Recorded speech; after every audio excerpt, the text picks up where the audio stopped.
اس نے سلوک کا بدلہ کیا ہے؟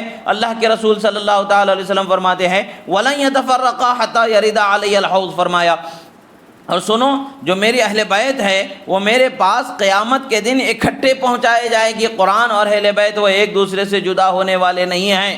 حضرت جابر ابن عبداللہ رضی اللہ تعالیٰ عنہ فرماتے ہیں کہ رأیت رسول اللہ صلی اللہ علیہ وسلم فی حجتہ یوم عرفہ وهو على ناقته القصواء يخطب فسمعته يقول يا أيها الناس إني تركت فيكم ما إن أخذتم به لن تضلوا كتاب الله وعترتي أهل بيتي۔ یہ ترمذی شریف کی حدیث ہے۔ اسی طریقے سے حضرت زید بن ارقم رضی اللہ تعالی عنہ سے ایک اور دوسری حدیث ہے جو ترمذی شریف کی ہے۔ وہ حدیث کیا ہے؟ وعن زید بن ارقم رضی اللہ تعالی عنہ قال قال رسول اللہ صلی اللہ علیہ وسلم إني تارك فيكم ما إن تمسكتم به لن تضلوا بعدي احدهما اعظم من الاخر كتاب الله حبل ممدود من السماء الى الارض وعترتي اهل بيتي ولن يتفرقا حتى يرد علي الحوض فانظروا كيف تخلفوني فيهما۔ فرماتے ہیں حضرت جابر فرماتے ہیں کہ سرکار کے حج کے موقع پر میں نے عرفہ کے میدان میں سرکار اپنی اونٹنی تھی جو قصوہ کے نام سے مشہور ہے، اسے قصوہ اس لیے کہا جاتا ہے کہ اس اونٹنی کے دم کا کچھ حصہ کٹا ہوا تھا، سرکار اکثر اس پر تشریف فرما ہوا کرتے تھے۔ اس اونٹنی کی بھی کیا قسمت ہے؟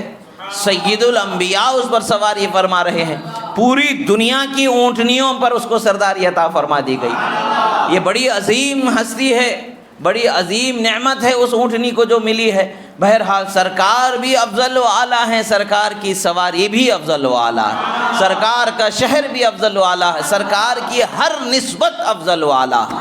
ہمارے لیے تو اس اونٹنی کے قدموں کے نیچے کی خاک مل جائے تو سرما بنا کر کے آنکھوں میں لگا لیں۔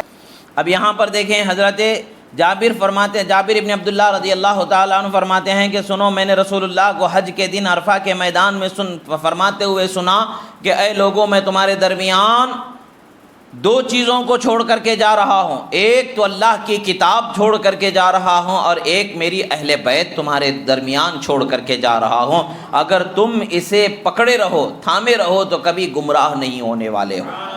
پھر حضرت زید بن ارقم سے جو ترمذی شریف میں روایت ہے حدیث کی جو مشہور 6 کتابیں ہیں بخاری، مسلم، ترمذی، ابو داؤد، ابن ماجہ اور نسائی، یہ 6 حدیث کی مشہور کتابیں جسے صحاح ستہ کہا جاتا ہے، یعنی 6 صحیح حدیث کی کتابیں کہا جاتا ہے۔ اس میں سے تیسری کتاب جو ترمذی شریف ہے اس کا یہ حدیث کا حصہ ہے جو یہاں پر پڑھا جا رہا ہے۔ حضرت زید بن ارقم فرماتے ہیں سرکار نے فرمایا میں 2 چیزوں کو تمہارے درمیان چھوڑ کر کے جا رہا ہوں، 2 چیزوں کو چھوڑ کر کے جا رہا ہوں، ایک تو میری اللہ کی کتاب ہے جو تمہارے درمیان چھوڑ کر کے جا رہا ہوں، اور دوسری میری اہل بیت تمہارے درمیان چھوڑ کر کے جا رہا ہوں۔ اللہ کے رسول صلی اللہ علیہ وسلم فرماتے ہیں اللہ کی کتاب اور اہل بیت کو تم پکڑے رہو گے میرے بعد قیامت تک کے گمراہ نہیں ہو سکتے ہو۔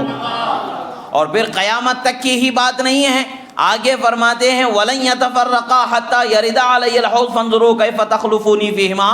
فرمایا کہ سنو قرآن اور اہل بیت قیامت کے دن بھی ایک ساتھ حوض کوثر پر میرے پاس پیش کیے جائیں گے۔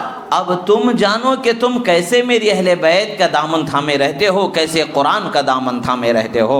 یہ رسول اللہ صلی اللہ تعالیٰ علیہ وسلم کا فرمان ہمیں بتاتا ہے کہ اہل بیت اطہار کا رشتہ صرف دنیا سے ہے ایسا نہیں ہے بلکہ حشر سے بھی ہے۔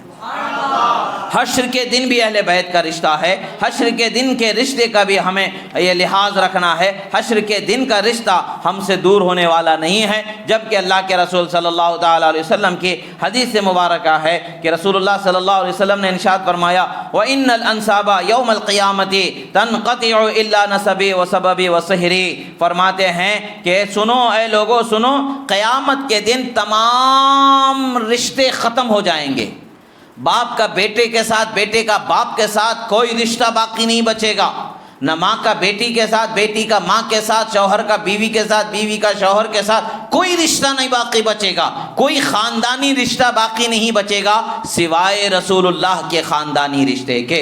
رسول اللہ نے فرمایا میرا خاندانی رشتہ دنیا میں بھی باقی رہے گا، حشر میں بھی باقی رہے گا۔